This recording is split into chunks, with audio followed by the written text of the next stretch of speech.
C'est la première fois que des acteurs se mobilisent ensemble, aussi différents, autour d'une même cause, d'une même lutte qu'est l'isolement des âgés.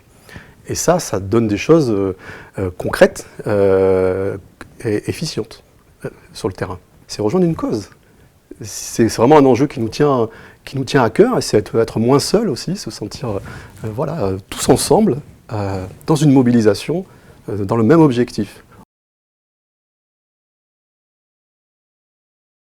En 2011, le gouvernement a décidé que l'isolement était une grande cause nationale, et donc un collectif d'associations s'est monté dans différents départements.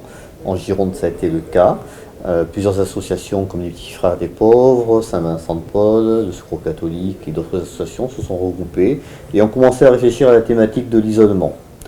Quand Mona Lisa a été lancée en 2014, naturellement, le thème de l'isolement a été au cœur de ce collectif, et donc Mona Lisa a trouvé un terrain d'atterrissage en Gironde.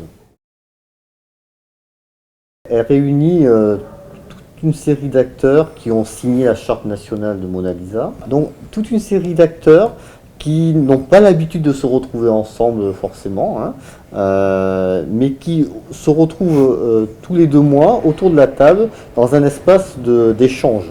Du coup, c'est vraiment la richesse de la coopération. Et il y a le conseil départemental de la Gironde qui est de plus en plus impliqué, et maintenant complètement impliqué dans la coopération. Mais il y a également l'union départementale des CCAS qui sont impliqués également à titre de CCAS, des villes comme la ville de Bordeaux dernièrement qui nous a rejoints avec la métropole.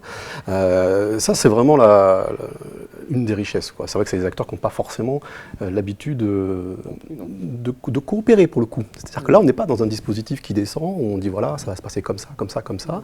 On est sur vraiment des volontés fortes les uns des autres de coopérer ensemble et chacun mettre ses forces dans la lutte contre l'isolement des âgés.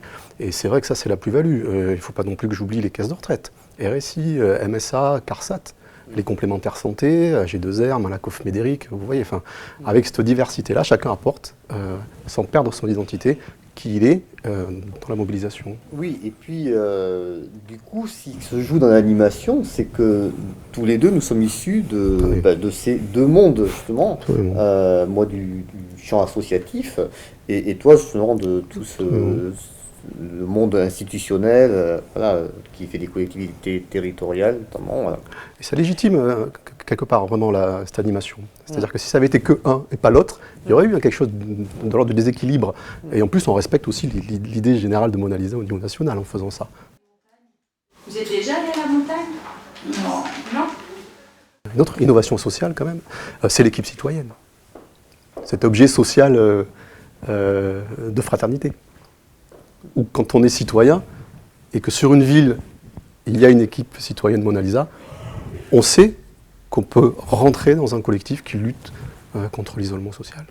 En Gironde, il y a déjà une dizaine d'équipes citoyennes reconnues Mona Lisa. Il est clair que l'enjeu pour 2016 maintenant, c'est de développer un maximum d'équipes citoyennes, de les soutenir. Ça peut venir effectivement de citoyens qui, sur une commune, veulent s'engager et se retournent vers une association ou une ville. Ça peut être une association, ça peut être une ville. Et de plus en plus de CCAS rentrent dans la mobilisation et sont demandeurs de formation.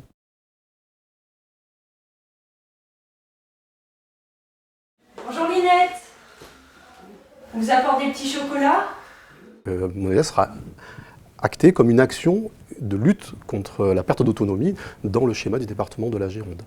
Mais également, Mona Lisa fait partie du contrat de ville qui a été signé sur la ville de Bordeaux, contrat métropolitain, qui vise à lutter contre les inégalités, l'exclusion dans les quartiers prioritaires de la ville. Et enfin, on souhaite l'inscrire également dans les schémas de l'Agence régionale de santé, l'ARS d'Aquitaine. Donc un autre aspect de la loi, c'est la conférence des financeurs, qui permet aussi de financer des actions de lutte contre l'isolement des âgés. Et donc dans ce cadre-là, la coopération départementale a souhaité qu'on finance la formation de bénévoles, de citoyens qui ont envie de s'engager dans cette lutte contre l'isolement des âgés.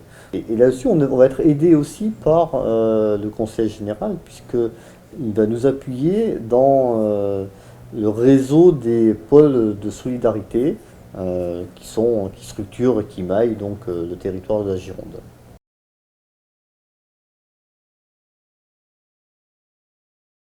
Cette métropole a tendance à faire oublier qu'on a des zones rurales qui sont des zones blanches. Et en termes de lutte contre l'isolement, il faut être présent. Ouais, ce sera un des enjeux d'ailleurs de la déclinaison sur le terrain de Mona Lisa. C'est-à-dire comment, à partir d'un comité départemental qui se pose sur un département aussi vaste, arriver concrètement sur les territoires, sur les gens, dans les quartiers, dans les villages, au plus près des personnes isolées.